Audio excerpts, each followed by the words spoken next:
Assalamu alaikum wa rahmatullahi wa barakatuh. Wa alaikum salam wa rahmatullahi wa barakatuh. Alhamdulillah rabbil alamin, wassalatu wassalamu ala ashrafil anbiya'i wal mursalin wa ala alihi wa ashabihi ajma'in, amma ba'd.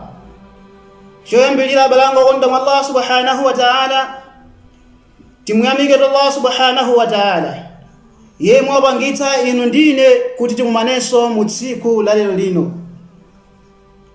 Ndithu ichi ndi chinthu cha mtengo wapatali, ndi mdalitso kuchokera madalitso Allah subhanahu wa ta'ala.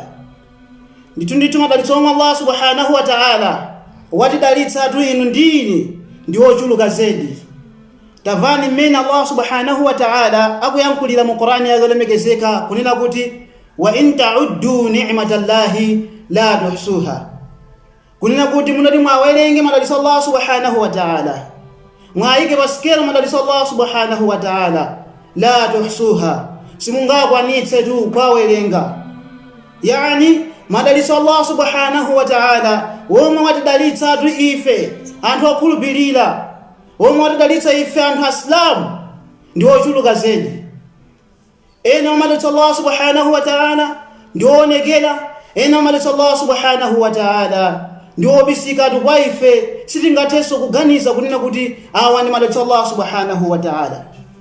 Taganizani mmene Allah subhanahu wa ta'ala akuyankhulira mu Qur'ani yolemekezeka kunena kuti wa asbagha alaykum ni'mahu dhahiratan wa batina, kunena kuti wakukwaniritsirani tu iye Allah subhanahu wa ta'ala madalitso tu dhahiratan, onekera, wa batinan, komanso obisika, kusonyeza kuti madalitso Allah subhanahu wa ta'ala ena mwayo kwa ife ndionekera, ena mwayo ndiosaonekera. Nangana belanga kunda Allah subhanahu wa ta'ala pa madalitso osewa omwe Allah subhanahu wa ta'ala watidalitsawa ulindo wathu ndotani. Abalanga kunda Allah subhanahu wa ta'ala choyenera tu ife kuchita madalitso amenewa ndi kuonetsa tu kumuthokoza yemwe watidalitsa tu madalitso amenewa, ndi kuonetsa tu kumuthokoza Allah subhanahu wa ta'ala. Ndithu kuonetsa kuthokoza pamaso pa Allah subhanahu wa ta'ala ndi chifukwa chimodzi muchokera mu zifukwa zimene Allah subhanahu wa ta'ala adatilengera tu ife pa dziko lapansi.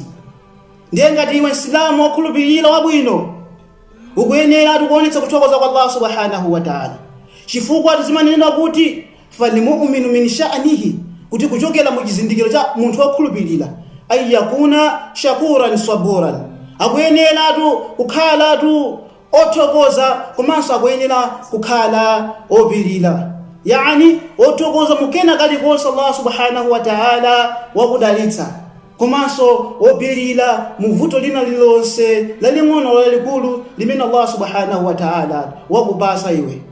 وإلى هنا وما علينا إلا البلاغ المبين. والسلام عليكم ورحمة الله وبركاته.